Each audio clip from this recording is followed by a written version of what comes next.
Hi every one, அனைவருக்கும் வணக்கம். இன்னைக்கு இந்த வீடியோவில் எதை பற்றி பார்க்க போகிறோம் அப்படின்னா உள்ளூர் பண்டிகை. அந்த உள்ளூர் பண்டிகை பார்த்தீங்கன்னா 22 நாள் செலிப்ரேஷன் பண்ண போகிறாங்க. அந்த 22 நாள் செலிப்ரேஷனில் 13வது நாள் செலிப்ரேஷனை தான் நாம் இந்த வீடியோவில் பார்க்க போகிறோம். அதாவது இந்த கோவில் நிர்வாகத்தை பொறுத்த வரைக்கும் பார்த்தீங்கன்னா இந்த உள்ளூர் மக்களுக்கு ஒவ்வொரு நாளும் ஒரு ஸ்பெஷலான மூமெண்ட்டை பார்த்தீங்கன்னா கொடுத்துட்டு இருக்காங்க. ஸ்பெஷல் மூமெண்ட்ஸ், அதாவது மகிழ்ச்சிகரமான தருணங்களை பார்த்தீங்கன்னா கொடுத்துட்டு இருக்காங்க. இவங்க ஒவ்வொரு நாளும் பண்ற இந்த விஷயத்தால மக்கள் பார்த்தீங்கன்னா அதை நினைச்சு பார்க்கும் போதே அவங்களுக்குள்ள ஒரு சந்தோஷத்தை ஏற்படுத்துதுன்னா பார்த்துக்கோங்களேன். அட, இன்னைக்கு இந்த அலங்காரம் வந்துச்சுப்பா, இன்னைக்கு இந்த விஷயம் நடந்துச்சுப்பா, இன்னைக்கு அதை பண்ணினாங்கப்பா அப்படின்னு அது சொல்லும் போதும் அதை கேட்கும் போதும் பார்த்தீங்கன்னா அவ்வளோ ஒரு ஹாப்பினஸ் உண்டாகுதுன்னு வச்சுக்கோங்களேன். ஸோ அதை பொறுத்த வரைக்கும் அந்த கோவில் நிர்வாகத்துக்கு தேங்க்ஸ். நல்லா இருந்துச்சு, நல்லா பண்ணிட்டு இருக்காங்க. ஓகேங்களா? ஓகே, டாபிக் உள்ள வரலாம். அதாவது ஒவ்வொரு நாளும் நான் வேக்கப் ஆகுறப்போ நான் வேக்கப் ஆகுறப்போ இன்னைக்கு என்ன ஸ்பெஷலா இருக்கும், அதாவது அந்த செலிப்ரேஷன்ல இன்னைக்கு 22 நாள் இல்லை, சரி இன்னைக்கு என்னவா இருக்கும், இன்னைக்கு என்ன பண்ண போறாங்க அப்படின்ட்டு அந்த எக்ஸ்பெக்டேஷனோட பார்த்தீங்கன்னா வேக்கப் ஆவேன். அந்த எக்ஸ்பெக்டேஷனும் பார்த்தீங்கன்னா சுத்திட்டு இருப்பேன், வெளியே பார்த்தீங்கன்னா சுத்திட்டு இருப்பேன். ஸோ அந்த மாதிரி பார்த்தீங்கன்னா அந்த டே 13வது நாள் ஈவினிங் 6 o'clock பார்த்தீங்கன்னா அந்த எக்ஸ்பெக்டேஷனுக்கு தேவையான ஒரு தீனி கிடைச்சது. அதாவது அலங்கரிக்கப்பட்ட ஒரு செட்டு, ஒரு 5 செட்டு பார்த்தீங்கன்னா ஒரு இடத்துல வச்சிருந்தாங்க. சரி, இதை பார்த்த உடனே இன்னைக்கு தரமான சம்பவம் இருக்குதுடா அப்படின்ட்டு ஒரு கன்ஃபர்மேஷன் கிடைச்சது. சரிங்களா? அப்புறம் இன்னும் ஒரு கொஞ்ச நேரம், ஒரு 1 hour கழிச்சு மறுபடியும் அதே இடத்துக்கு வந்து பார்த்தேன். அந்த ஒவ்வொரு செட்லையும், அதாவது அலங்கரிக்கப்பட்ட அந்த ஒவ்வொரு செட்லையும் பார்த்தீங்கன்னா ஒவ்வொரு நபர்களை வச்சு உயிர் கொடுக்க ஆரம்பிச்சாங்க அந்த செட்டுக்கு. ஆக்சுவலாக இது இன்னும் சிம்பிளாக தான் வச்சுருக்காங்க. இதில் இன்னும் பயங்கரமான ஒரு கிராண்டான ஒரு விஷயம் பார்த்தீங்கன்னா இதுக்கப்புறம் தான் நடக்க போகுது. ஸோ ஓகே, இப்போ இந்த 2 விஷயத்தையும் பார்த்ததுக்கப்புறம் ஸோ இவங்க கேரளா ட்ரெடிஷ்னலில் பார்த்தீங்கன்னா இன்னைக்கு சம்பவம் இருக்குது அப்படிங்கிறது கன்ஃபார்ம் ஆயிடுச்சு. சரிங்களா? ஸோ கேரளா ட்ரெடிஷ்னல் தான் அப்படிங்கிறது தெரிஞ்சது. அவங்க என்ன பண்ணாங்கிறத தெரிஞ்சுக்கணும்ல, அதை பார்த்துட்டு வாங்க.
என்னங்க பார்த்தீங்களா?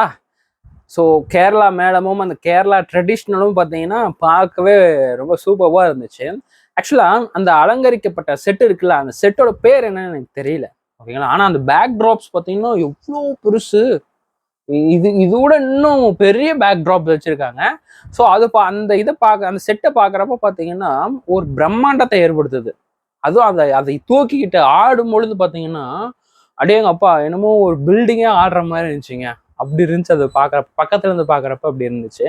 ஆக்சுவலாக அந்த ஒவ்வொரு அந்த பேக் ட்ராப்ஸும் பார்த்தீங்கன்னா ஒவ்வொரு அவதாரத்தை பார்த்தீங்கன்னா ப்ரொஜெக்ட் பண்ணுறாங்க. ஒவ்வொரு அம்மனுடைய அவதாரத்தை ப்ரொஜெக்ட் பண்ணுறாங்க. நல்லா இருந்துச்சு பார்க்க. ஸோ கேரளா ட்ரம்ஸ் அந்த செட்டு எல்லாமே பிசிறு தட்டிட்டாங்க. ஓகேங்களா? ஸோ இதுக்கப்புறம் பார்த்தீங்கன்னா சாமி ஊர்வலம் வருது. இதில் என்ன ஒரு விஷயம் அப்படின்னா, ஸோ ரெண்டுத்தையும் ஒரே டைமில் விட்டோம் அப்படின்னா அந்த என்டர்டைன்மெண்ட் மிஸ் ஆயிரும் அப்படிங்கிறதுக்காக என்ன பண்ணிட்டாங்க, ஒரு 7 to 7:30 பக்கம் வந்து இந்த கேரளா மேளத்தை அனுப்பிட்டாங்க. ஃபர்ஸ்ட் வந்துருச்சு. இதுக்கப்புறம் 3 மணி நேரம் கழிச்சு ஒரு 11 o'clock பக்கம் பார்த்தீங்கன்னா சாமி ஊர்வலம் வந்துச்சுங்க. ஸோ சாமி ஊர்வலத்தை பார்த்துட்டு வாங்க.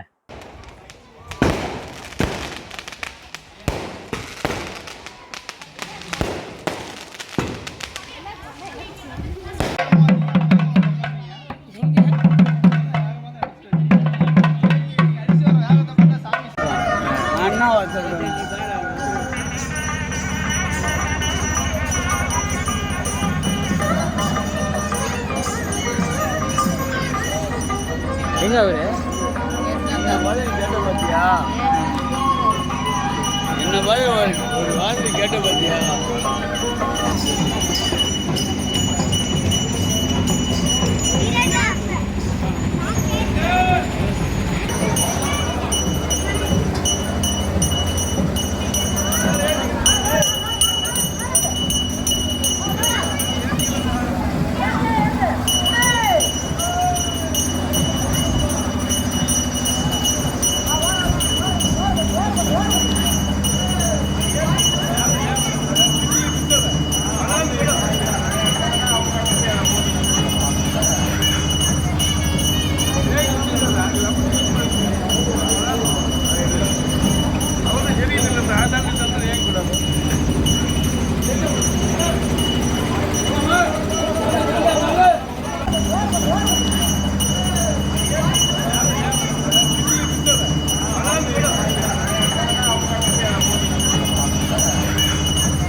என்னங்க ஊர்வலத்தையும் பார்த்தீங்களா?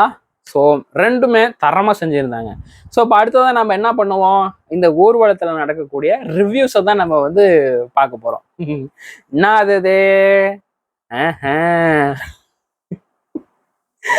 ஸோ சாமிக்கு முன்னாடி, ஊர்வலத்துக்கு முன்னாடி ட்ரம்ஸ் வச்சிருக்காங்களா அப்படின்னா அவங்க ட்ரம்ஸ் வைக்கல, ஒரு கச்சேரியே நடத்திட்டாங்க. பயங்கரமாக கச்சேரியே நடத்திட்டாங்க. அதுக்கப்புறம் சாமி அலங்காரம் பார்த்தீங்கன்னா மஞ்சள் கயிறுலையும் வெத்தலை செஞ்சிருக்காங்க. ஸோ டெக்கரேஷனும் ரொம்ப சூப்பராக இருந்துச்சு. சாமிக்கு பின்னாடி க்ரௌடு எப்படி இருந்துச்சு அப்படின்னா சூப்பராக பண்ணியிருக்காங்க. ரொம்ப ரொம்ப நல்லா பண்ணியிருக்காங்க. ஓகே, ஆல்மோஸ்ட் எல்லாமே பார்த்தீங்கன்னா செம செய்கை செஞ்சிருக்காங்க. இது யார் செஞ்சது அப்படின்னா வெள்ளை கலர் புஞ்சை நில ட்ரஸ்ட்.